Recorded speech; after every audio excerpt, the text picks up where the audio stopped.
Le docteur Kaliao nous a parlé de l'insuffisance rénale. Elle est parfois liée au diabète. C'est donc avec un expert du foie, spécialiste de l'addiction au sucre et du diabète, comptant 28 années au service du diabète gestationnel, que nous allons terminer cette matinée. Le docteur Réginald Alouche va nous éclairer sur l'influence de la lumière sur le fonctionnement du foie. Ce général des armées en médecine chinoise dont les yeux sont d'ouverture. Sa conférence s'intitule « Le foie, un organe clé sensible à la lumière ». Merci Madame la Présidente, Mesdames, Messieurs, bonjour. Merci. D'abord, je voudrais remercier le docteur Agrapard de m'avoir fait le plaisir et l'honneur de m'inviter à cette conférence. Je connais le docteur Agrapard depuis quelques années et je respecte vraiment son travail et toute comment dire, le dynamisme qu'il met pour faire de la chromatographie quelque chose d'important. Je pense que les voies de la médecine sont nombreuses, impénétrables. Malheureusement, nous sommes dans des systèmes qui aiment les tiroirs. Et il faudra un jour qu'on trouve un tiroir qui soit assez grand pour la chromatographie. En tout cas, c'est tout ce que je nous souhaite. Voilà. Pour la petite histoire, d'ailleurs, j'ai connu le docteur Christian Agrapard parce que je suis un de ses patients. Et j'y allais vraiment, je vais vous dire, à Melun, c'est Melun. Et j'y allais comme ça, en disant, oh là là, qu'est-ce que c'est que tout ça? Et depuis, je suis convaincu. Voilà, je voulais juste vous dire, on ne va pas parler de ça, on ne va pas parler de mes petits problèmes, on va parler d'un autre problème qui est le foie. Alors d'abord, je voudrais vous dire une chose, c'est que on va parler d'un organe, et je pense qu'il n'y a rien de pire pour un médecin que de parler que d'un organe. Il est évident, aujourd'hui on va approfondir cet organe, mais cet organe s'inscrit dans une démarche beaucoup plus holistique, globale, et un malade, ça n'est pas un foie. Un patient, ça n'est pas un foie, c'est bien plus que ça, et là on va se concentrer sur le foie. Alors, la question qu'on peut se poser quand même, c'est pourquoi détoxifier un organe qui est chargé de tout filtrer? Je vous rappelle que tout ce qui est dans votre tube digestif passe par le foie. Tout. Puisqu'il y a un certain nombre de canaux, que ce soit les artères, des artères, des chylomicrons, puisque le système lymphatique passe aussi par le foie. Et on parle souvent du cœur, dont on dit que c'est l'organe noble. Mais en fait, c'est une pompe qui pompe 4,5 litres par minute. Le foie, lui, transforme et filtre 1,5 litre par minute. Donc c'est absolument colossal. Sa taille est assez importante, vous avez vu que c'est un des organes les plus gros de notre organisme, et on peut peut-être se poser la question de savoir si, et je pense que les paléontologues pourraient nous répondre, c'est que probablement, dans ces temps anciens où on dit que tout est merveilleux et on mangeait très très bien, je pense qu'on avait besoin de filtrer beaucoup de toxiques, et c'est pour ça que notre foie est devenu cet organe extrêmement important dans notre cavité abdominale. Ce qu'il faut dire aussi, c'est que les comportements alimentaires erratiques et le manque d'exercice physique, et on verra tout à l'heure pourquoi, sont extrêmement dommageables pour le foie. Alors les grandes pathologies qui touchent le foie, un petit rappel, bien entendu nous avons les hépatites virales, nous avons les hépatites toxiques médicamenteuses, le paracétamol qui est un des produits les plus utilisés aujourd'hui en prescription ou directement par les patients est un des plus grands pourvoyeurs d'hépatites médicamenteuses, on l'oublie souvent. La NASH est une petite nouvelle. Alors la NASH, c'est la non-alcoolique stéatose hépatique. En anglais, en français, c'est la stéatose hépatique non-alcoolique qui est en train de croître et multiplier, puisque par exemple aux États-Unis, où il y a à peu près 87 millions de prédiabétiques, on pense que 90% ont une NASH. Voilà. Le diabète de type 2, on va revenir là-dessus. Le diabète de type 2, pourquoi je parle du diabète de type 2? Parce qu'après des années de travail sur le diabète, et Madame la Présidente, vous avez précisé que j'avais beaucoup travaillé sur le diabète de grossesse, qui est un diabète extraordinaire. Pourquoi? Parce que c'est un modèle scientifique parfait. Vous avez donc un corps sain, le fœtus, dans un corps qui a du diabète. Corps malade. Pas grand, mais corps malade. Et en fait, c'était très facile, je n'ai pas pu m'en empêcher. Et en fait, on voit comment le fœtus réagit vis-à-vis de sa mère qui a ce diabète. Alors c'est vrai pour le diabète gestationnel, qui est un vrai plaisir puisqu'il s'arrête après la grossesse. Cela étant, vous savez que les femmes enceintes qui ont fait un diabète gestationnel ont 25 à 40% de risque, 10 ans après, de faire un diabète de type 2. Donc il faut les surveiller quand même, il faut les voir tous les ans et surveiller tout ça. Mais ce qu'il y a d'extraordinaire dans ce modèle, c'est qu'en fait l'enfant fait de l'insuline pour sa mère. Et c'est parce que l'enfant fait de l'insuline pour sa mère. Vous voyez, l'enfant sauve sa mère, mais il a intérêt d'ailleurs parce que leurs sorts sont liés. Donc l'enfant, le fœtus a vraiment une véritable intelligence naturelle. Et qu'est-ce qu'il fait qu'est-ce qui se passe quand on fait de l'insuline et qu'on n'en a pas besoin? Question? On grossit, bravo, exactement. Donc la principale complication, ce sont les enfants macrosomes, avec des complications à la naissance. Je vous rappelle qu'il y a quelques années, il y a un peu plus d'un siècle, une césarienne, c'était une chance sur 4 de réussir. Voilà, donc c'était vraiment terrible. Alors pourquoi je parle de diabète de type 2? Parce que moi je considère, c'est peut-être choquant, que le diabète est une maladie conséquente et qui est liée au foie. On expliquera tout à l'heure pourquoi. Parce qu'on parle souvent du pancréas, des récepteurs et des machins et des trucs, mais en fait la réalité, c'est que celui qui sécrète l'insuline, c'est le pancréas, et même les diabétiques de type 2 ont toujours une sécrétion résiduelle. Celui qui métabolise l'insuline et qui la désactive, c'est le foie, s'il peut le faire. S'il ne peut pas le faire, on verra ce que ça fait. S'il ne peut pas le faire, vous pensez au fœtus, qu'est-ce qu'il fait? Il va y avoir des prises de poids. Donc on reverra ça tout à l'heure. La cirrhose, bien sûr, les maladies génétiques comme la maladie de Wilson, qui, vous savez, est liée au métabolisme du cuivre, l'hémochromatose, fer, la cholestase, les chimiothérapies, parce que les chimiothérapies provoquent souvent des cholestases et sont très très toxiques pour le foie. Bon, c'est un organe vital, unique, vous avez dit le général des armées, donc je vous paraphrase, Madame la Présidente, puisque pour les Chinois, c'est le patron, et en plus il se met en colère. Donc je pense que c'est ça, hein. Je ne suis pas un spécialiste, mais c'est le siège de la colère. Voilà, donc attention à mon foie. Alors, qu'est-ce que ça fait le foie? Eh bien, ça fait plusieurs choses. D'abord, ça sécrète. Je vous rappelle que 75% du cholestérol total est sécrété par le foie. Donc, quand on me parle d'hypercholestérolémie, j'ai tendance un peu à sourire, parce que tout le monde va absolument baisser le cholestérol. Alors, moi, je suis un vieux médecin. Et quand j'ai fait mes études, le bon cholestérol, c'était 2,40. Non, c'était 2,60. Après, c'était 2,40. Après, c'était 2,20. Maintenant, c'est 2. Bientôt à 80, et ça n'a aucun sens. Enfin, moi je considère que ça n'a aucun sens, parce que de toute façon on n'a jamais prouvé que les gens avec un peu de une hypercholestérolémie modérée vivaient moins vieux que ceux qui n'en avaient pas. Voilà, ça il faudra qu'un jour on fasse quand même le grand déballage, mais ceci c'est lié à des intérêts qui me dépassent. Le foie fabrique la bile, fabrique des hormones, et surtout des facteurs de coagulation, vous le savez, puisque c'est souvent dans les pathologies du foie on a des problèmes de coagulation, particulièrement pour la cirrhose. Ça synthèse aussi des protéines, à partir des briques de base qui sont les acides aminés, ça fait des protéines. Ça fait aussi des co-sécrétions, par exemple. Vous avez, ça a été découvert il y a 5 ans par une équipe de chercheurs au CNRS à Lyon, l'équipe de Gilles Mithieu, qui a montré qu'en fait, on pouvait saturer les récepteurs endocannabinoïdes de la veine porte. En fait, il y a des récepteurs endocannabinoïdes, exactement les mêmes que ceux que vous avez dans votre hypothalamus, et qui sont en fait qui sont saturés quand on avale certains types d'acides aminés. Je reviendrai tout à l'heure là-dessus, puisque je vous ai montré la publication. C'est le foie qui régule la glycémie, c'est le foie qui régule l'insuline, il transforme le fructose en glucose, le glucose en triglycérides, et puis il démine les médicaments, l'alcool, les drogues, les pesticides, et j'en passe, tous les toxiques. Et c'est un organe de stockage, le glycogène. Alors, petite histoire, en fait, le foie stocke du sucre sous forme de glycogène uniquement pour le cerveau. Voilà, parce que ce qu'on apprend sur les stocks de sucre dans les muscles, c'est que chaque muscle est égoïste. Il garde ses réserves pour lui. On ne les échange pas. Donc, même si vous avez, pour ceux qui font de la boxe ici, vous savez par exemple qu'un boxeur peut très bien continuer à bouger beaucoup, mais avoir les bras et sa garde qui baisse. Parce que les stocks, les réserves de sucre dans les muscles diminuent et ne s'échangent pas avec ceux des jambes. Donc c'est pour ça que souvent ça se finit très mal pour ceux qui n'ont pas un bon entraînement physique.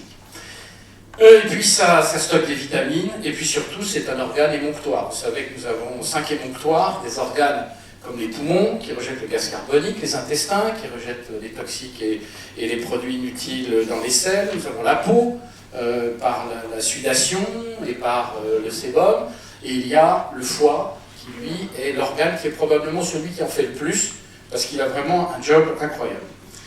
Voilà les 5 émonctoires. J'oubliais les reins bien sûr, mais comment on ne lâche plus, chers confrères, oublier les reins. Nous avons une très belle présentation tout à l'heure sur les risques liés à l'insuffisance rénale. Alors il y a un problème du foie, c'est qu'il n'est pas innervé. Donc on n'a jamais mal au foie.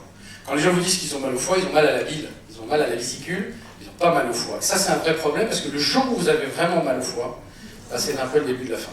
Il y a un peu de terminaison nerveuse sur l'enveloppe du foie. C'est pour ça que dans les hépatomégalies, l'augmentation de la taille du foie, on peut avoir des douleurs. Mais ça, c'est un vrai problème parce qu'on le néglige. Et pourtant, vous avez compris, c'est le dernier organe. Après lui, il n'y a plus rien. C'est-à-dire que avoir un foie en mauvais état, c'est mal vieillir. Mal vieillir, parce qu'on ne va pas en parler, c'est pas le sujet, l'anti-âge, mais on va vieillir très très mal. On va avoir des problèmes, on va avoir des douleurs articulaires, je vous en parlerai tout à l'heure. Donc c'est vraiment important, il est vraiment important de soigner son foie. Alors, on va parler de lumière, parce que ici, tout n'est que lumière. Et donc, en fait, le foie, normalement, il est rythmé, comme tous les autres organes de l'organisme, par un noyau qui est au sein du cerveau, qui s'appelle le noyau suprachiasmatique, et qui coordonne tout le monde. Voilà. Donc c'est une espèce d'horloge à balancier chimique, hein. C'est vraiment la même chose, hein. C'est-à-dire comme le balancier de mon montre automatique, eh bien, il y a un balancier chimique qui va ordonner et qui va donner le top et le là à tout le monde, et il est lié bien entendu au nerf optique, qui lui détecte la lumière et qui va justement coordonner les actions du noyau suprachiasmatique. Et en fait, vous voyez, on a un cycle, vous le connaissez tous, hein, ça vous le connaissez par cœur, avec les sécrétions d'insuline dans la journée, le glucagon à 18h parce qu'on a besoin de réserve, on a les sécrétions de dopamine à minuit, l'histamine, la CTH, le cortisol en début de matinée, qui va nous donner le signal du départ, puisque le cortisol c'est l'hormone de je vais me battre, je vais combattre, les hormones thyroïdiennes, et puis voilà. Donc ça, c'est important, pourquoi? Parce que le foie, il est rythmé comme ça. Le foie, il est toujours avec les autres, et il est rythmé par les prises alimentaires. Ça, c'est un point que nous allons voir, parce que lui, il a sa propre horloge. Et ça, c'est une découverte récente, c'est qu'en fait, le foie, il a une horloge qui va se déclencher en fonction des prises alimentaires, et non plus en synchronisation avec le cerveau. Et alors ça, c'est important. Pourquoi? Par exemple, les travailleurs de nuit, l'incidence du diabète de type 2 et de l'obésité chez les travailleurs de nuit est très importante. Parce que c'est le foie, lui, est réveillé. Donc il va travailler, l'insuline va être sécrétée, ensuite il va y avoir, comme ce sont souvent, je pense par exemple aux infirmières de nuit, qui vont avoir un travail assez important, et qui vont manger, grignoter, et qui vont comme ça lentement mais sûrement grossir, et parfois aboutir à un diabète de type 2, d'ailleurs qui je crois est reconnu comme maladie professionnelle. Je n'en suis pas sûr, mais je crois que maintenant c'est reconnu comme une maladie professionnelle pour les gens qui ont fait de la nuit plus de 15 ans. Alors il y a une petite dernière, c'est le fibroblast growth factor, le FGF21. On vient de découvrir cette protéine qui est probablement elle aussi liée aux sécrétions du nictémère, et c'est elle en fait qui vous donne l'appétence pour l'alcool et les sucres. Elle est sécrétée par le foie, et donc elle potentialise les effets de l'insuline. Donc en fait, c'est une vraie piste thérapeutique aujourd'hui, parce qu'on aimerait beaucoup que le foie en sécrète plus, et donc pour ça, il y a des problèmes de coordination avec l'horloge circadienne. Je ne vais pas rentrer dans le détail, pour ceux que ça intéresse, j'ai dans mon ouvrage mis des publications liées au FGF21, mais je pense, sans trop me tromper, que ce sera une piste thérapeutique dans les 10 années à venir, justement pour traiter le diabète, et on parle bien du foie ici encore. Alors le foie diabète de type 2, voilà, je reviens là-dessus, c'est le principal site de métabolisme de l'insuline, c'est là où elle est dégradée, et donc quand le foie fait autre chose, eh bien, il ne peut pas dégrader l'insuline. L'alcool par exemple, quand vous buvez de l'alcool, eh bien l'alcool est prioritaire. Le foie arrête tout, il y a deux choses pour lesquelles il arrête tout, c'est l'alcool et le fructose. D'accord? Il arrête tout. Et il commence, parce que ça lui demande un travail enzymatique très important, et il commence à travailler. Pendant ce temps, il stocke, il met de côté. Il stocke sous forme de graisse, de triglycérides, donc il fait du foie gras. Et puis l'insuline continue à être active au sein du parenchyme hépatique. Et donc, vous savez très bien que l'insuline, elle a deux fonctions. Elle fait rentrer le sucre dans les cellules, mais elle stocke les sucres non utilisés dans les tissus où elle est présente. Voilà. Donc c'est comme ça qu'on prend du poids. Le foie, l'inflammation, c'est la NASH. Vous savez que, bon, je vous ai dit, le foie est surdimensionné, mais à la longue, l'inflammation chronique de bas grade. Alors, Je ne sais pas si vous avez entendu un peu parler de cette inflammation, on commence à en parler, l'inflammation de bas grade. Elle est liée à un processus inflammatoire qui peut être lié justement à une mauvaise coordination avec la flore bactérienne intestinale. On ne va pas trop rentrer dans le détail, mais en gros, comme vous voyez que tout ce qui est dans l'intestin passe par le foie, si effectivement la flore bactérienne intestinale, je vais vous l'expliquer un petit peu tout à l'heure, envoie des cytokines inflammatoires, comme interleukine 6, TNF-alpha, et bien à ce moment-là, le foie commence à s'enflammer.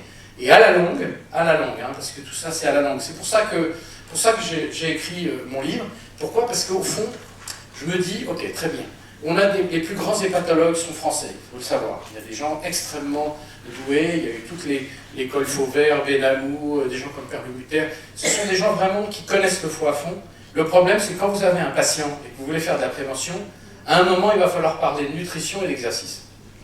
Parce que vous ne pouvez pas dire, il faut faire ci, faites attention au sucre, puis buvez pas trop. Bien sûr, docteur, au revoir, docteur. Et le soir, on mange ses frites et on boit son petit coup. Donc, à un moment, il faut passer de la volonté aux techniques, aux pratiques. Et moi, ce que j'ai voulu, justement, c'est pas parler de technique, mais aller dans le pratique. Qu'est-ce qui va protéger votre foie? Qu'est-ce qui peut l'empêcher de se dégrader? La NASH, c'est vraiment la grande maladie qui va arriver. Elle se cancérise dans 10% des cas. Alors, je suis désolé de dire ça, mais ça peut être un avantage. Parce que les gens n'ont pas peur du diabète, ils ont peur du cancer. Pourtant, le cancer ne tue pas à tout coup. Le diabète, lui, c'est pas terrible. Donc, et d'ailleurs, aujourd'hui, la NASH, on fait des greffes plus pour des NASH que pour des cirrhoses. Donc là, il commence à y avoir quelque chose qui se précise. Alors, quelques règles pour respecter son foie. D'abord, le foie et la flore.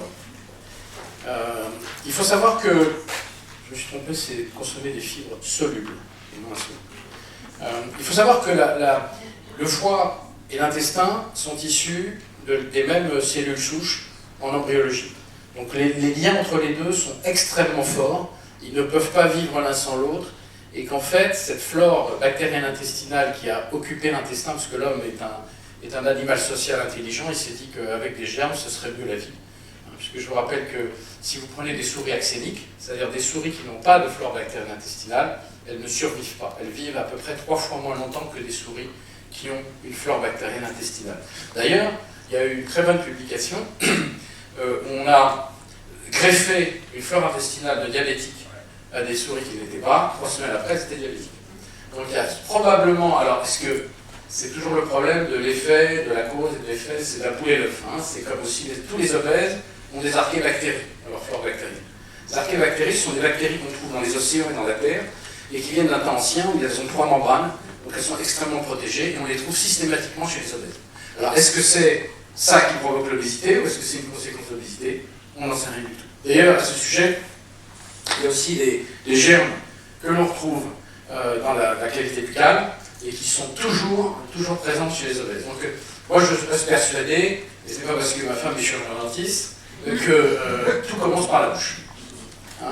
L'hygiène de la bouche, les germes qui sont dans la bouche. Vous savez qu'aujourd'hui il y a des publications sur la maladie d'Alzheimer, où on retrouve à chaque fois Porphyris, dont j'ai oublié la suite, et qui est une bactérie qu'on retrouve systématiquement, voilà, qu'on retrouve systématiquement chez les patients atteints d'Alzheimer. Donc il y a des portes d'entrée. Bon, on n'est pas là pour parler d'Alzheimer, c'est un sujet extrêmement compliqué, mais voilà. Donc, il faut consommer des fibres. Pourquoi des fibres solubles comme l'inuline?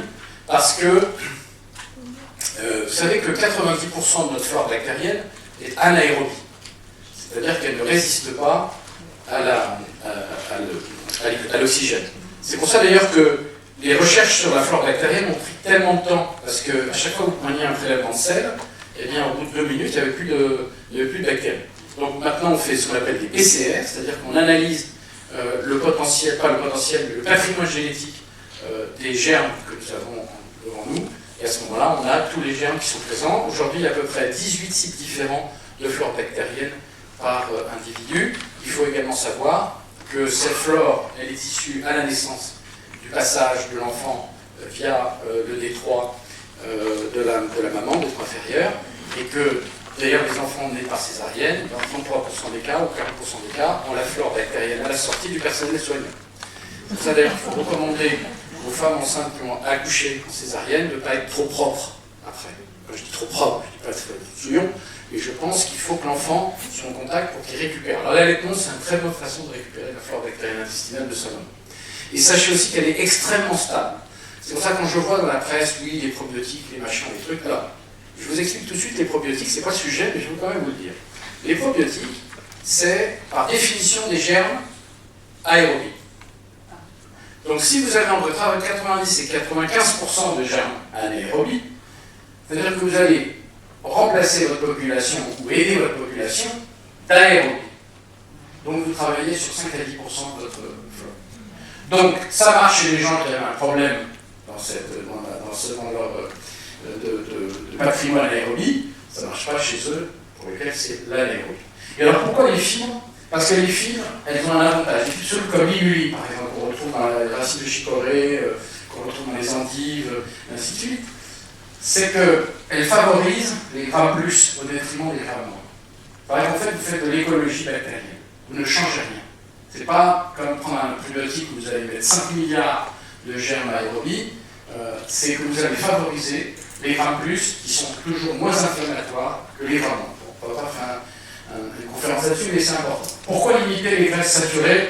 Vous verrez tout à l'heure le leaky gut, parce que plus vous avez de graisses saturées à la surface de l'intestin, plus, comme ce sont des mucopolysaccharides qui la tapissent, à ce moment-là, ça crée entre les cellules des trous, et vous avez des germes. Il y a une très belle équipe à Toulouse, l'équipe de Thierry Burcelin, qui a même montré un film où on voit une Escherichia coli. Donc vous faites un régime high-fat des rats, et le régime high-fat, vous marquez des Escherichia coli, et on voit l'Escherichia coli et plusieurs Escherichia coli qui passent entre les cellules intestinales, qui vont dans les ganglions mésentériques, et dans les ganglions mésentériques, bien sûr, les macrophages sont là, les gros bras pour les attendre, ils les explosent, et quand ils les explosent, à ce moment-là, c'est l'intérieur de la bactérie libéré dans le ganglion, et ce qui commence, c'est les maladies inflammatoires du tube digestif. C'est comme ça que ça commence, c'est le leaky gut. On a aussi un responsable, c'est le gluten, qui est lui, dans le gluten, il n'y a plus la colle, ça colle sur la paroi de l'intestin, et justement, le film intestinal de protection ne peut plus agir, et à ce moment-là, vous avez les mêmes symptômes que le leaky gut. Mais, je voudrais quand même dire quelque chose sur le gluten, parce que moi, j'ai été confronté, comme vous, probablement, à des patients qui disaient « j'ai un problème de gluten ». C'était il y a 12 ou 13 ans, ça commençait. Et je me suis dit, mais bon, alors au début, ouais, d'accord, le gluten, pourquoi pas, machin. Alors, comme j'essaye d'être un scientifique, je suis allé voir les gens qui font le gluten. Donc, je suis allé chez Migrin, le syndicat des céréaliers, donc pour apprendre déjà qu'on avait changé les semences dans les années 60, pour prendre des froment durs, parce que les froment durs sont beaucoup plus travaillables que les froment, ça fait à peu près 10% de plus. Et puis, il y a un décret de 1979 du gouvernement qui autorise l'enrichissement en améliorants, on appelle ça des améliorants chez les boulangers, je lui demandais ce que vous mettez des améliorants. Et en fait, on met du gluten, et il y a à peu près 10 ans, j'ai plus les statistiques à 10 ans, parce que c'est très très dur de les avoir, de rajout de gluten sous forme de gluten vital de marque, c'est 272 000 tonnes par an pour les Français. Ça fait 12 grammes par jour, et par Français. Si je vous donne 12 grammes par jour, et par Français d'alcool, vous êtes tous bourrés. Donc, vous voyez, ce que je veux dire, c'est que je pense que nos grandes arrière-grand-mères, que Dieu les ait dans sa bienveillance, revenaient aujourd'hui, qu'on lui donne du pain, on leur donne du pain, je pense que vous aurez des troubles de gluten. Parce qu'on a trop. Et vous savez pourquoi? Parce que vous êtes aperçu dans les villes, à 4h du matin, il n'y a plus de boulanger qui fait le pain. Avant, moi j'ai fait des gardes comme tous les médecins, et je sortais le matin, et je savais que ça sentait le pain, le type qui bossait à 4h du matin. On ne bosse plus à 4h du matin. Grâce au gluten, le pâton est plus malléable, plus plastique, et non plus surgelé. Voilà. Donc tout ça fait qu'on peut avoir du leaky gut, alors que le gluten, il n'y a pour rien.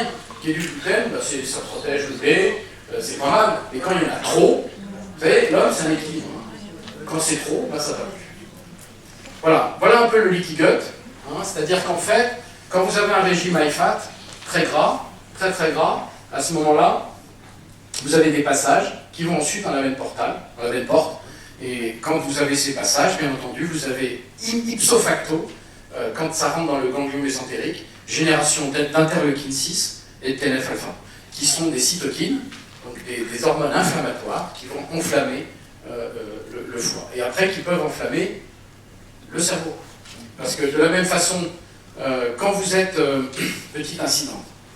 Vous savez qu'on a un nombre précis d'adipocytes. On peut faire des adipocytes. Les adipocytes, c'est ce qui stocke les graisses dans l'abdomen, les fesses, le visage, un peu les bras. Tant qu'on stocke, tant qu'on peut stocker, eh ben, l'organisme stocke. À un moment, on va stocker, mais on ne peut plus faire, c'est génétique, hein, on ne peut plus faire d'adipocytes. Et donc, vous pouvez très bien avoir des gens de 200 kg, j'en ai vu, des obèses de 200 kg, qui ne sont pas diabétiques, qui stockent. C'est-à-dire qu'ils ont une usine de production et ils ont un stockage infini. Ils vont acheter des hectares et ils peuvent ranger. Et un jour, on vous dit, le propriétaire du terrain dit ça suffit, je ne peux plus, moi, vos usines, j'en ai marre, le Amazon local, vous arrêtez. À ce moment-là, qu'est-ce qu'on fait? On met des matières, des marchandises dans les couloirs. Les Fenwick ne peuvent plus passer.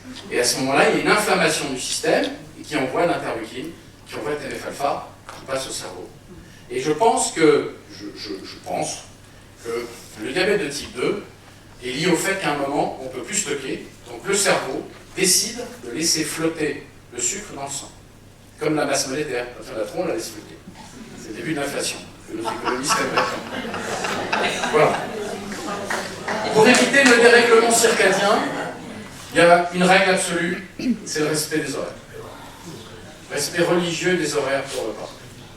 Parce que le foie adore la régularité, comme un gamin. Il n'aime pas quand c'est le bordel, donc il veut absolument que ce soit régulier. Pour les travailleurs de nuit, ce que je recommande, c'est éviter les charges glycémiques trop fortes. Pourquoi je vous dis ça? Parce que vous avez quelqu'un qui travaille la nuit, qui a un problème de foie, vous allez lui dire quoi? Vous allez dire, mon grand, vous allez mourir? C'est pas possible. Donc il faut lui proposer quelque chose. Il faut bien dîner avant et prendre des encas liquides en milieu de nuit, puis le petit déjeuner. Pour éviter que le foie ne travaille trop pendant la nuit. Alors, ça c'est un point très important, c'est le respect du rapport oméga 3, oméga 6. Je ne sais pas si vous êtes familier avec ça. Voilà, les oméga, vous savez, les oméga sont des acides gras insaturés. Alors on va dire, c'est génial, c'est insaturé. Bah pas vraiment. Il y en a trois types. Oméga 3, c'est la place d'un radical carbone sur le truc, donc il y en a un qui est en 3, l'autre qui est en 6 et l'autre qui est en 9. Le 9, c'est l'huile d'olive. Ok, pas de problème. Le 3, c'est un profond anti-inflammatoire. D'accord? Et le 6, par contre, il est inflammatoire. Et comme il est inflammatoire, le bon rapport, c'est 1 oméga 3 pour 5 oméga 6. En France, le rapport est de 18 oméga 6 pour 1 oméga 3. Alors pourquoi d'ailleurs? Parce que nous, on est quand même le pays qui dit ce qu'il faut faire à tout le monde, et puis on est le pays des gastronomes. D'après vous, pourquoi est-ce qu'on a autant d'oméga 6 dans l'alimentation? Parce qu'on mange de la viande, très bien, pourquoi? Parce que quand les oméga 6 sont inflammatoires par rapport aux oméga 6 qui sont d'origine végétale, qui eux ne le sont pas. En fait, c'est notre agriculture productiviste qui nous nourrit tous, mais qui a été obligé de mettre les vaches à la stabulation et les nourrir avec des tourteaux de maïs, soja et tournesol, qui sont très riches en oméga 6. Alors qu'avant, elles allaient manger de l'herbe ou du foin, qui sont très riches en oméga 3. Et donc, en faisant ça, nos poulets... Donc le poulet jaune, par exemple, vous savez, ce poulet jaune de Loué, on dit c'est le poulet, il est élevé, là, oui, mais il est bourré d'oméga 6. Et sachez qu'il y a de très belles publications que je vous recommande de l'équipe de Gérard Ayot à Nice, qui expliquait pourquoi les enfants de femmes américaines étaient plus gros, plus gras, plus vite que les nôtres. Eh bien, c'est pour une bonne raison, c'est que plus vous consommez d'oméga 6, les oméga 6 sont des acides gras insaturés qui contrôlent la différenciation des cellules souches en préadipocytes. Donc le fœtus d'une femme américaine dont la céréale majoritaire est le maïs, qui est le plus riche en oméga 6, va faire des enfants qui ont de préadipocytes en plus grand nombre que les nôtres. Et les préadipocytes, s'il est en contact avec une alimentation très riche en sucre et en gras et qui ne fait pas d'exercice physique, il va grossir plus vite. La mauvaise nouvelle, les adipocytes sont immortels. Il n'y a pas d'apoptose. Parce que nous sommes les enfants des survivants, donc nous sommes là pour avoir des stocks. Parce qu'avant, on avait des famines, on avait des épidémies, on avait des trucs. Maintenant, on mange tous trop. Donc, on est en décalage en fait entre notre métabolisme et la réalité, puisque en matière alimentaire, c'est l'offre qui génère la demande. Je le rappelle. Le rapport aux États-Unis, c'est 1 pour 48. D'accord? C'est ce qui explique que si vous regardez des films américains et les figurants dans les années 50, pour ceux qui aiment le cinéma, et vous regardez les figurants aujourd'hui, vous verrez qu'à l'époque c'était comme ça, aujourd'hui c'est tous des vaches. Et c'est pas parce que les Américains sont des gens qui se comportent mal, hein. C'est parce que quand vous avez des oméga 6, 48 oméga, il y a un très bon bouquin qui s'appelle Tous gros de main, qui est sorti il y a 15 ans, par un certain Veil, qui est ingénieur agronome, et qui a d'ailleurs créé la filière bleu blanc cœur. Vous connaissez peut-être, puisqu'ils enrichissent les viandes, les œufs de lin, pour être riche en oméga 3. Voilà. Je vous recommande sa lecture, c'est quelqu'un que j'adore, qui a eu le courage, comme Christian Grappard, de défendre sa position. Il l'a très bien défendu, et aujourd'hui on lui doit beaucoup. Alors, il faut manger les fruits et pas les boire. Parce que le fructose est un poison pour le foie. Alors pourquoi? Parce que le fructose, c'est un sucre, vous savez que c'est un monopeptide, c'est un monosaccharide, qui est un sucre qu'on trouve dans les fruits et qui est métabolisé uniquement par le foie. Vos cellules ne peuvent pas l'utiliser. Donc quand vous prenez un bon verre de jus d'orange, c'est-à-dire 4 oranges, vous allez trouver une arrivée massive de fructose, et quand le foie métabolise le fructose, il ne fait rien d'autre. Et donc il met tout le reste de côté, hormones, graisse, il fait du foie gras. Et donc je reviens aux Américains.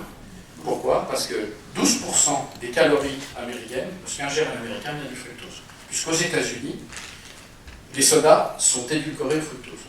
Alors que nous prenons le saccharose. Je vous rappelle que le saccharose, c'est glucose, fructose. Il y a du fructose, il y a du glucose, mais on a un peu moins de fructose. Donc le fructose, et malheureusement, j'espère que la communauté européenne ne permettra pas que nous édulcorions avec le fructose. Et quand je vois la politique de la PAC depuis 10 ans, qui favorise le maïs, qui est vraiment une céréale que je vous recommande de ne pas l'utiliser, parce que c'est vraiment une céréale terrible. D'abord qui appauvrit les sols, et qui en plus est très riche en fructose et en oméga 6. On a tout pour elle. Voilà. Alors, attention, on est dans un pays où il n'y a rien à manger, où tout le monde est pauvre et on gratte 3 grains de maïs. Voilà. Regardez le Mexique aujourd'hui. 80% d'obésité et de surpoids. Parce que c'est une céréale, dès que vous accédez à une classe, ce qu'on appelle la middle class, vous changez la façon de manger. Les Chinois aujourd'hui, 493 millions, chiffre officiel, du gouvernement chinois, de prédiabétiques. D'accord? Pourquoi? Parce que quand vous avez de l'argent, vous ne mangez plus un petit bol de riz, vous mangez 3. Puis quand vous avez de l'argent, vous voulez ressembler aux Occidentaux. Et comme les entreprises agroalimentaires sont mondiales, elles veulent standardiser les produits, et donc à ce moment-là, on va tous manger la même chose. Donc là, il y a un vrai problème de fond. On ne peut pas dire les Américains, les Chinois, voilà. Il faut faire très attention parce que nous, les Français, on se croit plus malins que les autres. Cela étant dit, la standardisation de nos repas est en train d'arriver. Et il y a 10 ans, j'avais vu une statistique qui m'avait effrayé, c'est que 90% des gens vivant à New York faisaient du delivery, commandaient. Regardez ce qui se passe à Paris aujourd'hui. Hein, les jeunes, attendez, je suis pas un vieux con, mais les gens moins âgés, eh bien, ils commandent. D'accord? Voilà. Alors, je vous faisais faire un petit film. Je ne sais pas si j'ai le temps, mais je le passerai peut-être à la fin. Hein, voilà. Alors, pourquoi pratiquer une activité physique régulière? Qu'est-ce que ça a à voir avec le foie? Eh bien, tout simplement parce qu'il faut accélérer le cycle lymphatique. Vous vous rappelez, je vous ai parlé des émonctoires. Vous savez que pour le sang oxygéné, vous avez les artères. Pour le sang bleu, vous avez, riche en carbone, en gaz carbonique, vous avez les veines. Mais la lymphe qui traverse, qui accompagne tous vos muscles et toutes vos cellules, il n'y a rien. Il n'y a que l'exercice. Et donc, c'est pour ça souvent, vous savez, des publications qui montrent que les gens qui pratiquent des exercices physiques ont moins de maladies que les autres. On trouve ça magique, c'est génial, on devrait rembourser par la Sécu, mais c'est que tout simplement, il faut, quand on pratique un exercice, on fait bouger la lymphe. Et la lymphe ne bouge pas uniquement la nuit quand elle est en déclive. Elle peut remonter parce que quand vous avez, pardon, elle se gélifie. Exactement, donc vous avez tout ce qui est lymphœdème et ainsi de suite. Donc c'est très très important de bouger pour sauver sa peau. Pas pour être beau, pour sauver sa peau. D'accord? Parce que la lymphe, il y a des lymphocytes, il y a l'immunité, il y a plein de choses. La lymphe transporte aussi les graisses, puisque les graisses sont récupérées par le foie via la lymphe. Donc en fait, si on n'a pas un système lymphatique qui fonctionne, eh bien on est exposé à pas mal de problèmes. Alors ensuite, pourquoi? Parce que la nature est extraordinaire. Est-ce que vous avez entendu parler des peptides natriurétiques, ANP-BNP? En fait, dans le muscle cardiaque, quand vous faites des accélérations, le muscle cardiaque va sécréter ce qu'on appelle des peptides natriurétiques, ANP-BNP. D'ailleurs, maintenant, l'ANP, c'est considéré, enfin, le BNP est pris, on le mesure dans les risques d'infarctus. Et en fait, ces peptides, ce sont les plus puissants lipolytiques de l'organisme. C'est-à-dire que c'est eux qui vont permettre de vider les adipocytes des graisses. Voilà. Je pense que c'est incroyable, c'est le muscle cardiaque qui fait ça, et natriurétique. Donc c'est pour ça que quand on fait par exemple de la piscine, on n'a pas bu, et on a envie de pisser en sortant. Pourquoi? Et une envie incoercible. Hein. Tout simplement parce que quand vous êtes en piscine, vous êtes en pression positive, le sang périphérique passe en profond, la pompe cardiaque travaille plus, et à ce moment-là, il sécrète de la NP-BNP. Voilà. Donc c'est très très bien fait. Donc un exercice dans l'eau rapporte plus qu'un exercice pas dans l'eau. C'est pour ça par exemple que si on a la chance de vivre sur le littoral breton ou d'Aquitaine, vous savez, il y a le walking, je ne sais pas comment on appelle ça, marcher dans l'eau là, c'est extraordinaire. L'ange côte, bravo. Voilà. Moi c'est mon rêve de pouvoir en faire, mais à Paris c'est difficile dans la Seine. Alléger les réserves de glycogène, parce que du coup, l'organisme, le foie, stocke du sucre, il déstocke. La petite fringale de 11 heures, on la connaît tous. On l'a tous fait en 11 heures. Surtout ne craquez pas. Pourquoi? Parce que c'est à ce moment-là, vous attendez 10 minutes, faites l'expérience, vous verrez. Donc les gens dans les bureaux qui mettent les chouquettes et les machins, dehors. Parce que qu'est-ce qui va se passer? À ce moment-là, votre réserve de glycogène va s'activer pour votre cerveau. 10 minutes après, vous n'avez plus faim. Donc buvez un verre d'eau à 11 heures. Bon, c'est valable, sauf si vous vous réveillez à 5 heures du matin, que vous faites des travaux de force, et que machin, il faut mettre des guillemets. Réguler le métabolisme de l'insuline, et surtout consommer les triglycérides et diminuer le risque de NASH. L'alcool, sucre, optez pour les féculents et légumineuses à faible charge glycémique. Je ne vais pas rentrer dans le détail, vous savez qu'il y a les index, mais que les index, les autorités de tutelle disent oui, mais alors les index, les machins, il faut voir toute la charge. Bon, enfin bon, ça c'est des... Moi j'ai demandé à l'EFSA, il y a une dizaine d'années, d'avoir une allégation pour les index. On m'a répondu qu'il n'y avait pas assez de publications sur les index glycémiques. Il y a à peu près 1 200 000, mais bon. Voilà. Je pense que là, si on faisait ça, on n'aurait plus une boîte de cornflakes si on mettait l'index glycémique. Voilà. Donc on va arrêter, c'est pas la peine de se battre contre des moulins à vent, ça sert à rien. Préférez le vin rouge tannique, hein, parce que le vin rouge tannique, il a des vertus, et il est limité à 2 verres par jour. Pourquoi je dis ça? Parce que quand on a des patients, c'est très difficile de dire nouvelle. Voilà. Alors ça c'est la publication de Gilles Mithieu, bon, très très rapidement, qui montre que si vous commencez un repas par les protéines, à ce moment-là, écoutez bien, les protéines arrivent dans l'estomac, elles sont vaporisées dans le duodénum sous forme de dipeptides qui vont aller saturer les récepteurs endocannabinoïdes de la bête porte, qui sont en liaison avec le cerveau, et qui à ce moment-là va commencer le processus de satiété. C'est pour ça que je recommande toujours qu'un repas dure plus de 20 minutes. Parce qu'il faut 20 minutes pour que ça s'installe. Tous les gens qui mangent très vite, et d'ailleurs regardez au McDonald's, vous verrez, les gens mangent très très vite parce qu'il y a de la musique, c'est pas très confortable, c'est sympa mais pas très confortable. Et McDonald's a inventé un truc extraordinaire, c'est des génies ces gens-là, tout est mou. Ça se mâche pas, on l'avale. Donc en fait, il faut 21 minutes. D'ailleurs, quand vous allez dans un restaurant gastronomique, on vous demande toujours avant de choisir le dessert. Comme s'il fallait 2 heures pour faire un soufflé. Parce qu'ils savent très bien qu'après un certain temps, vous n'aurez plus faim. D'accord? Parce que les récepteurs sont saturés. Et d'ailleurs, souvent dans les gastronomiques, après l'hors d'œuvre, vous l'avez déjà vu. Hein, parce que ça dit. Voilà, je vous recommande cette publication. Bon, les régimes je le foie, on va passer là-dessus. Je ne vais pas rentrer à la polémique du jeûne. Voilà. Mastiquer. Nous avons 10 000 capteurs sur le bout de la langue. Ces capteurs renseignent un noyau qui s'appelle le noyau accumbens, centre de la récompense. Et il leur faut du temps. Donc si vous faites, ils font rien. Et à ce moment-là, le cerveau n'a pas eu sa dopamine. Parce que vous savez, le cerveau il est lié à une chose, le plaisir. Ce qui intéresse, c'est le plaisir. Le reste, ça n'intéresse pas. Et donc, regardez les fumeurs. Ils fument, ils savent bien que ça les détruit, mais ils ne peuvent pas faire autrement. Parce que le cerveau dit, j'ai besoin de ma dope. Voilà.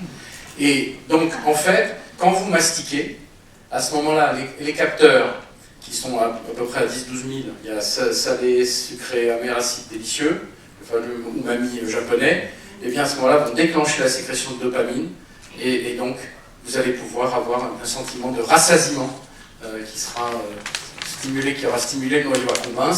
Le noyau à Combins, vraiment, c'est passionnant. Si vous allez sur Internet, vous verrez qu'il y a deux noyaux, en fait, qui sont très importants. C'est la Combins et le Harkey. Le Harkey, c'est le noyau qui compte les calories et qui vous empêche de mourir. Donc, dès que vous proposez à quelqu'un de faire un peu un régime, son noyau Harkey dit « je vais mourir ». Donc, qu'est-ce qu'il faut faire? À ce moment-là, c'est pour ça que je recommande toujours, quand vous faites un régime, de manger toutes les 4 heures. Parce que sinon, il va vous pousser à consommer des calories. Par exemple, pour essayer d'illustrer les capteurs, vous buvez à 5 heures de l'après-midi une boisson édulcorée. Peu importe l'édulcorant. Qu'est-ce qui va se passer? Les capteurs vont dire, c'est du sucre. Le noyau à Combins dit, c'est génial, je fais ma dopamine. Mais le noyau Harkey qui est en dessous, tout ça c'est dans l'hypothalamus, le noyau Harkey. Donc pas accessible à la raison. Il va dire, j'ai pas eu mes calories moi. Et au repas suivant, il va vous pousser à manger, de façon inconsciente. D'accord? Donc en fait, c'est une bonne et une mauvaise solution, une boisson édulcorée. Quand vous mastiquez, votre estomac fait moins de travail, moins de reflux. Et surtout, la flore bactérienne, elle peut bosser. Parce que la flore bactérienne, quand elle a des morceaux qui sont un peu trop importants, elle fermente beaucoup. Et donc, elle a beaucoup de mal à faire son travail. J'accélère parce que je vois l'œil de la présidente. Ce matin, en me réveillant, j'ai eu Le Monde, parce que je recommande de manger bio, mais localement. Parce que, rappelez-vous, il y a quelque chose qu'il faut aller voir sur le site de l'INRA.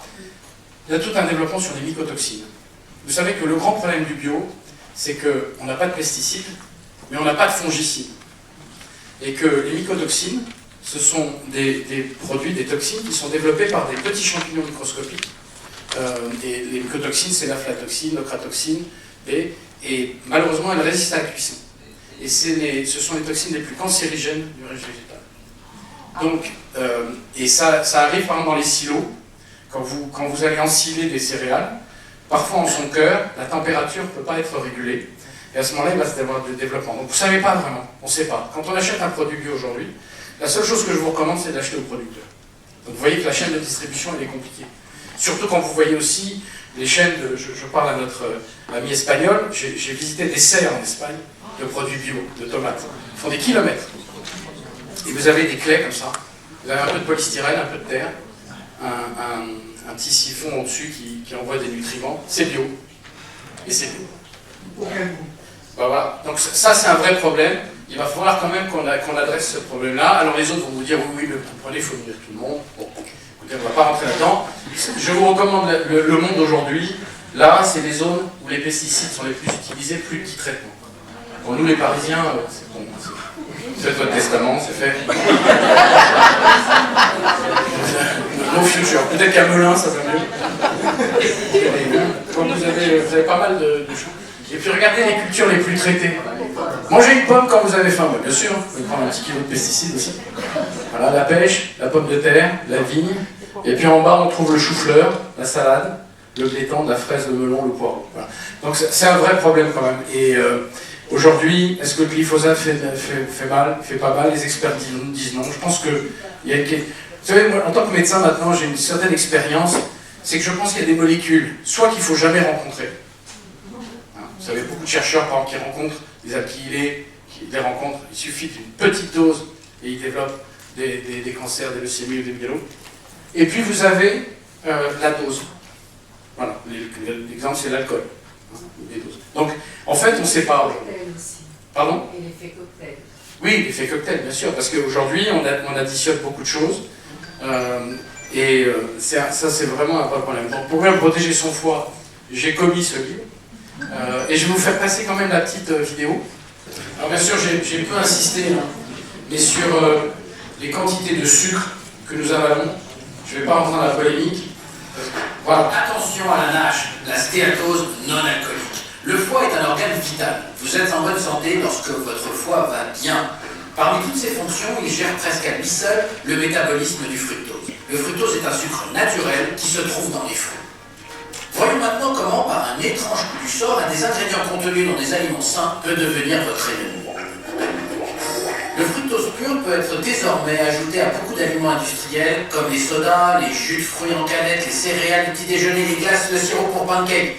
Contrairement à d'autres sucres, le fructose ne déclenche pas une forte sécrétion d'insuline. Le fructose est métabolisé dans le foie, il est converti en glycogène et triglycérides. Cela signifie que si nous mangeons trop d'aliments riches en fructose, notre foie produit plus de triglycérides. Et de ce fait, plus de gras, bien plus qu'il ne peut en stocker dans les cellules adipeuses.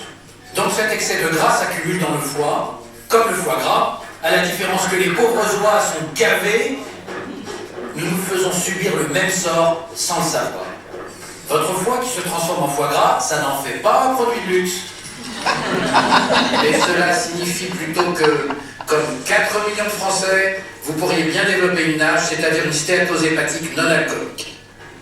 Au début, il s'agit d'une maladie bénigne et réversible, mais si vous continuez à adopter un régime riche en fructose, votre foie risque de connaître une fibrose puis une dégénérescence de ses tissus. Voilà comment le fructose est devenu la première cause de problèmes hépatiques aux États-Unis. Alors, en résumé, si vous voulez rester en forme avec un foie en bonne santé, lisez attentivement les étiquettes sur les produits industriels de façon à limiter votre consommation de fructose ou à éviter le fructose caché.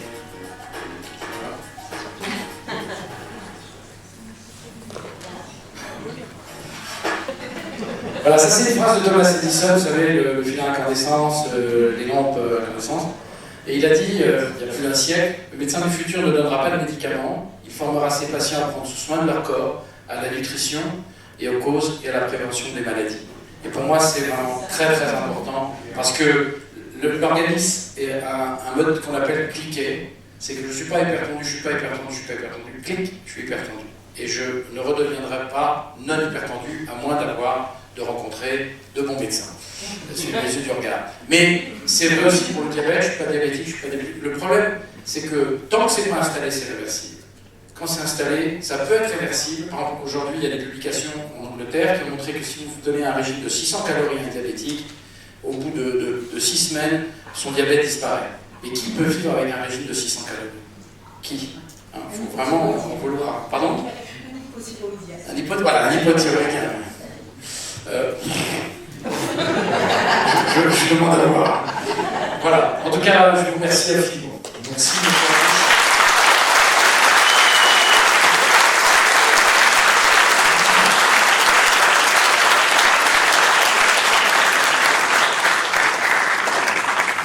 Einstein disait le hasard est le chemin entre un Dieu parce que tu voyages incognito. Merci au hasard d'avoir eu la gentillesse de nous faire l'intervention de remercier.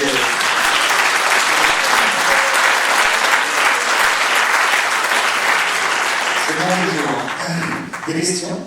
Bonjour docteur. J'ai bien compris qu'il ne fallait pas abuser du fructose des jus de fruits par exemple. Que pensez-vous des légumes quand on les mange sous forme de jus avec un extracteur pour récupérer les micronutriments qui, paraît-il, n'existent plus une fois qu'ils sont cuits? Oui, alors c'est très vrai. D'abord pour les cuissons, il faut des cuissons douces, des cuissons vapeur. Aujourd'hui, il y a des modes de cuisson qui permettent de maintenir les vitamines, parce que c'est vrai que les vitamines, au-dessus de 60 degrés, elles ont du mal. Donc ces jus, pour les légumes, sont bons. Pour les fruits, je ne suis pas tout à fait d'accord. Un jus d'orange du matin, c'est 4 oranges. Vous me pèlerez et ne mangerez pas 4 oranges. Et puis, imaginez la dose de fructose qui arrive à votre foie, qui vient de se réveiller, avec un jus d'orange. On nous a imposé, je crois, d'un point de vue marketing, ces comportements, parce qu'on nous vend de la vitamine C qui n'est pas toujours présente, il faut le dire. Il faut des jus frais, qui ont été conservés avec... voilà. Mais pour les jus de légumes, moi je suis plutôt d'accord. Cela étant, n'oubliez pas que boire, ça n'est pas manger pour le cerveau, que la satiété ne se déclenche pas si vous ne mâchez pas. Si je vous donne tout de suite 3 cuillères à soupe d'huile d'arachide, vous aurez pris un certain nombre de centaines de calories, mais dans votre cerveau, vous n'aurez pas mangé. Parce que manger, c'est mâcher. Voilà. Donc, c'est très très bien, les jus, c'est comme adjuvant, c'est parfait, parce qu'il y a les micronutriments, c'est du cru, mais je trouve que mâcher, c'est beaucoup mieux. Voilà. Une question? Vous ne vouliez pas parler du jeûne, mais est-ce que vous connaissez les travaux du docteur Fung sur le jeûne intermittent, où il faut laisser 16 heures de repos au foie pour qu'il se détoxifie? Ça dépend de la façon dont vous abordez ces points-là. Alors, si vous abordez les... Vous savez, il y a plein de dépêches le matin, si on prend ceci, on a ça, si on prend pas ceci, ça. Déjà, dans mon livre, je mets 2 pages pour vous expliquer de faire très très attention à toutes ces publications, parce que c'est souvent sur le modèle burin, sur des souris, et les hommes ne sont pas des souris. D'accord ? On projette sur l'homme, mais la réalité, elle est tout autre. C'est comme aussi, vous savez, les régimes sanguins. On fait du in vitro, donc on met un goutte de sang, on met avec un poireau, on dit ah ben ça coagule, donc c'est vraiment le poireau. Entre une goutte de sang et le fait d'avaler, les travaux sur le jeûne, je ne connais pas les travaux de M. Font, endocrinologue. Moi je crois qu'il y a une réponse à deux têtes. La première, c'est que c'est très très difficile de savoir, je veux dire pourquoi. Parce qu'il faudrait faire des essais cliniques en double aveugle pendant 10 ans. Comment vous pouvez dire, c'est le problème de l'anti-âge aujourd'hui, des vitamines, des antioxydants, il faudrait faire sur la durée, il faudrait que quelqu'un à 40 ans prenne des antioxydants et qu'on le remesure à 80 ans. Bon, c'est impossible à faire. Donc là, c'est le sujet sur l'homéopathie. C'est très compliqué tout ça, c'est très très compliqué. Donc maintenant, s'il a des arguments objectifs, imaginons que quelqu'un a des transaminases, et que les transaminases, c'est ce qui permet de mesurer l'insuffisance hépatocellulaire, c'est-à-dire à la TASAT, et on se dit, ben voilà, après ça, ben, il a après ce jeûne intermittent, il a... Moi, le problème que j'ai, c'est avec le noyau arqué. Je vous expliquais le noyau arqué, c'est qu'on a des espèces d'assurance vie dans notre cerveau contre la famine et la cachexie et le manque de nourriture. Et que dès qu'on arrête de manger pendant une durée assez longue, eh bien, ce noyau va commencer à s'activer et faire que vous allez probablement consommer plus le soir. Parce que moi, je vous inverse la chose. Les patients, j'ai toujours des patients qui sont des hommes d'affaires, des gens qui ont des grosses sociétés ou même des petites, des artisans, qui ne mangent pas à midi. Ben, ils grossissent. Pourtant, ils font bien. Ils se lèvent à 7h du matin et ils mangent à 21h parce qu'ils ferment tard leur magasin. Ils ont fait un jeûne et pourtant ils grossissent. Et comme ils mangent le soir, en plus ils stockent parce qu'après ils vont se coucher. Donc, vous voyez ce que je veux dire? Alors, peut-être que le jeûne intermittent, quand vous êtes par exemple, je sais qu'il y a des organisations, vous allez marcher dans la Drôme, la pensée sauvage, c'est génial parce que vous êtes apaisé, vous êtes bien, vous mangez des trucs, et puis vous faites du sport, vous faites de l'exercice, parce que c'est l'exercice, le point de régulation, c'est l'exercice. Si vous bougez, vous pouvez faire du jeûne. Si vous ne bougez pas, je vous le déconseille. C'est ça la variable d'ajustement. Et malheureusement, tout le monde fait des trucs miraculeux où on se met pas où on reste dans sa zone de confort. Faire de l'exercice, c'est faire du fractionné. Même si on a 60 ans, qu'on pèse 80 kg, qu'on a mal au dos et mal aux articulations, eh ben on fait un truc cool, et puis on fait une accélération d'1 minute, avec un coach qui vous explique, quelqu'un à kiné qui vous explique ce qu'il faut faire pour être normal. Mais si on ne fait pas ça, moi je dis à mes patients, après 45 ans, l'exercice c'est comme un métier, comme un job. Parce qu'on est on a eu malheureusement des architectes comme Le Corbusier qui nous ont mis dans des petites cases, d'accord? Alors les cases à la montagne, les cases à la ville, les cases au travail, mais en fait, il n'y a pas du tout, les urbanistes n'ont pas aujourd'hui tenu compte du fait que 80% de notre masse, notre masse corporelle, c'est du muscle. Avant, on pourrait parce qu'on ne veut pas s'arranger. Aujourd'hui, voilà. Ma réponse, elle est Michel Michoud. Je respecte ses travaux, il est endocrinologue, il a probablement publié. Le problème, c'est que ça ne s'adapte pas comme ça. Oui. Excusez-moi, tout à l'heure, vous avez dit qu'il serait préférable de commencer donc, son repas en mangeant des protéines. Donc, acquérir la satiété beaucoup plus rapidement. Donc, vous préconisez de manger des fruits, si je suis votre discours, plutôt en dehors des repas et pas en début de repas, parce qu'il y a des régimes alimentaires qui préconisent de prendre des fruits en début de repas. C'est une très très bonne question. En fait, c'est l'histoire du melon jambon.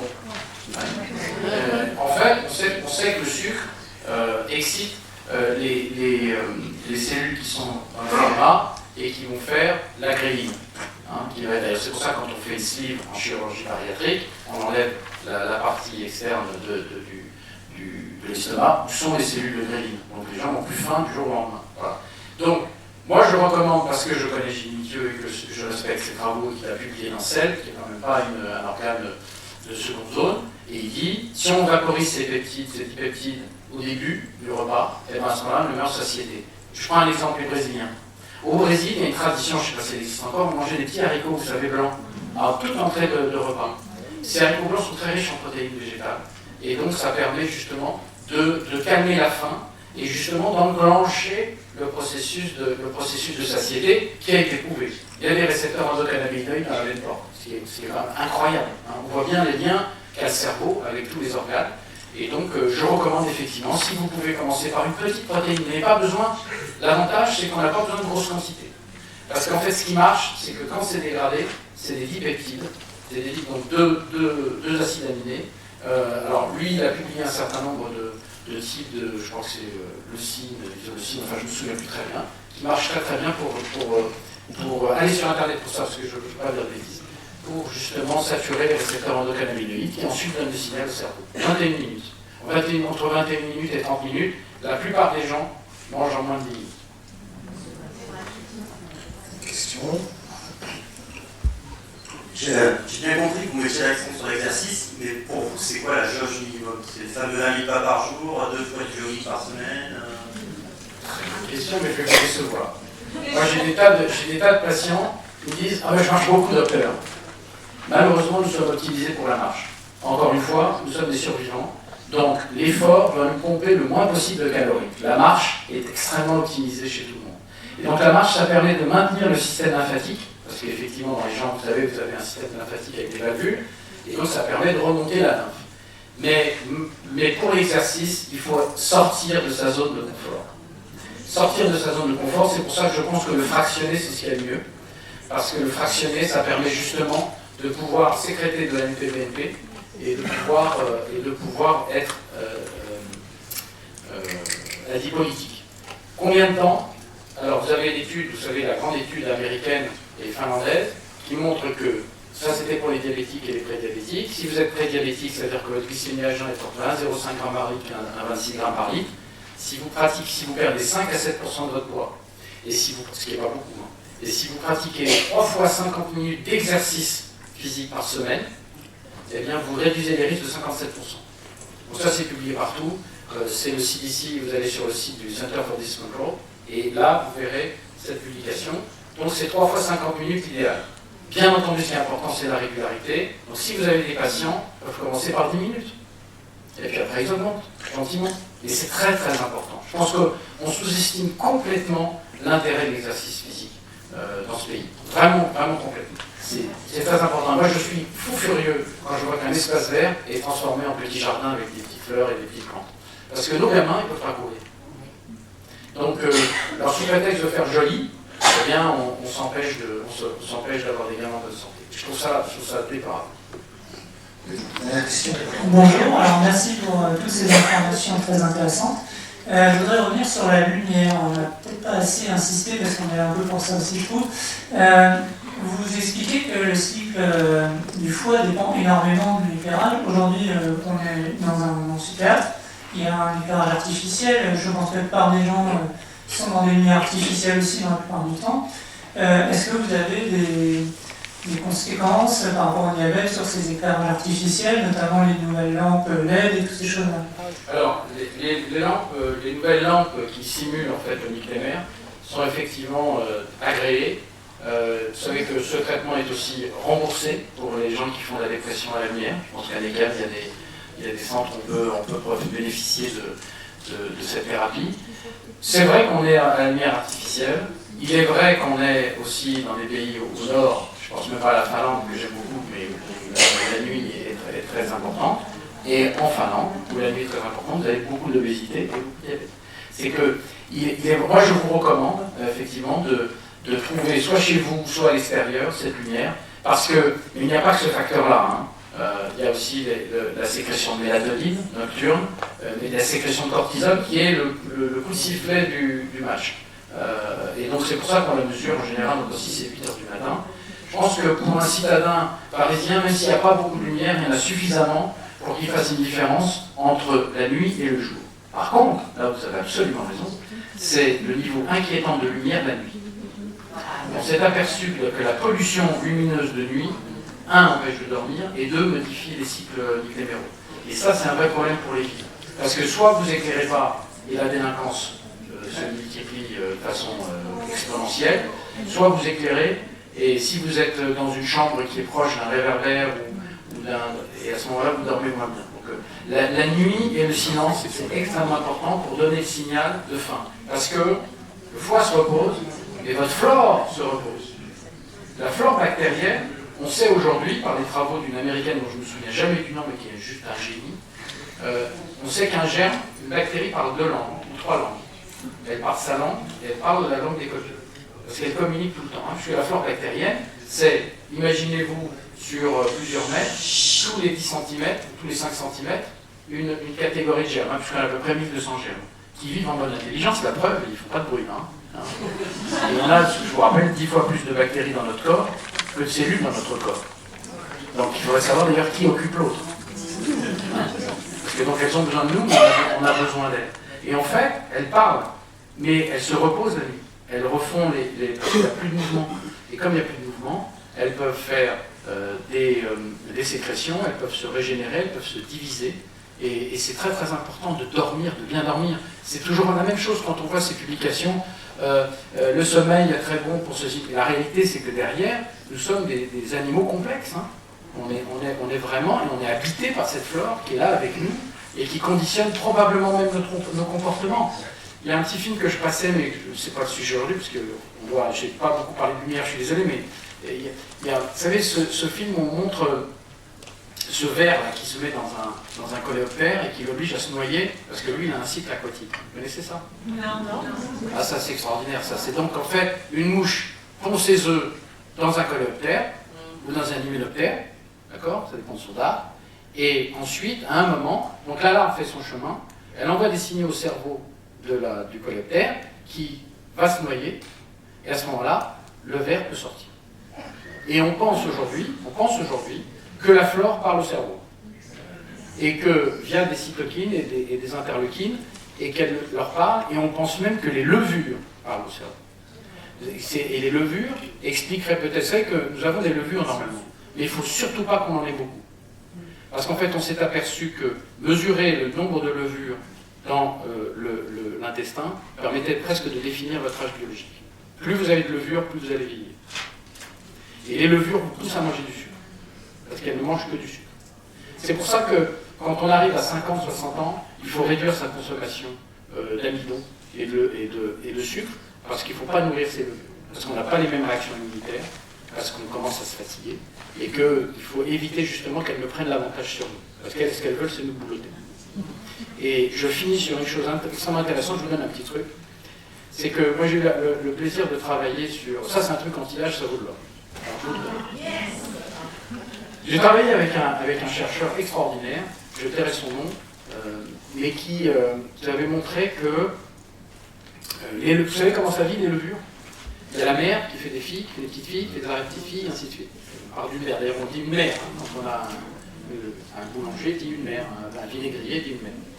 Mais en fait elles n'ont pas d'émonctoire. Et donc elles donnent les toxines à la génération précédente. Et donc la mère de toutes, elle est bourrée de toxines. Et pour s'en débarrasser, elle va utiliser une petite hormone qui s'appelle la cuosine. Et la cuosine, chez nous, c'est fabriqué par un germe qui s'appelle Subtilis natto. Et Subtilis natto, en fait, fabrique de la cuosine.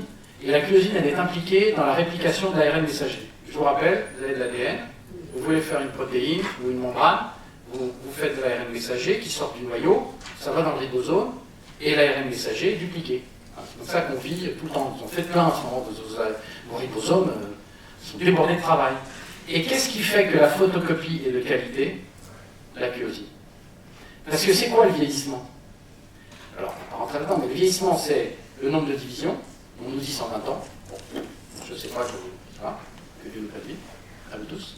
Ensuite, on a les télomères, l'usure des télomères, ce qui fait que quand on reproduit, ben, il y a des bouts qui manquent. Et puis, il y a la réplication. C'est-à-dire que si votre photocopieuse, imaginez que vous avez une vieille photocopieuse, on a tous eu une vieille photocopieuse dans un bureau, avec les pages qui sortent comme ça, des taches partout. La cuosine, c'est ce qui fait que la photocopie sera parfaite. Alors ça ne fait pas 100% d'anti-âge, ça en fait 10, 15%. D'accord? Et où trouvez-vous de la cuosine? Dans le natto. Et comme par hasard, le natto, c'est consommé massivement où? En Okinawa et au Japon. D'accord? Parce qu'en plus, ça passe la barrière hématoménagère. Donc, je vous recommande de manger du natto, ça vaut 1 € pour la semaine. C'est quoi le natto? Alors le natto, ce sont des graines de soja fermentées avec un germe qui s'appelle Subtilis natto. Pour des raisons que nous ignorons, après 40 ans, 45 ans, vous n'avez plus de subtilis-natto dans votre flore bactérienne. Donc en fait, c'est comme un probiotique. Vous prenez du subtilis-natto qui va faire de la curosine. Et donc comme ça, vous pouvez souhaiter, hein, tout ça, c'est comme ça, mais c'est une constatation qui a été faite par des scientifiques, et si vous allez pour faire des curosine et queine. Voilà. Et d'ailleurs, le natto, mesdames, a un avantage énorme, c'est qu'il est riche en vitamine K, et donc il combat l'ostéoporose de façon extrêmement efficace, puisque par exemple, la vitamine K, on ne la trouve pas pour les humains, parce qu'il y a des problèmes avec la coagulation, mais on la trouve pour les vétérinaires. Pour l'ostéoporose des animaux, on donne la vitamine K. Voilà. Ok, écoutez, vous avez bien compris, bonjour.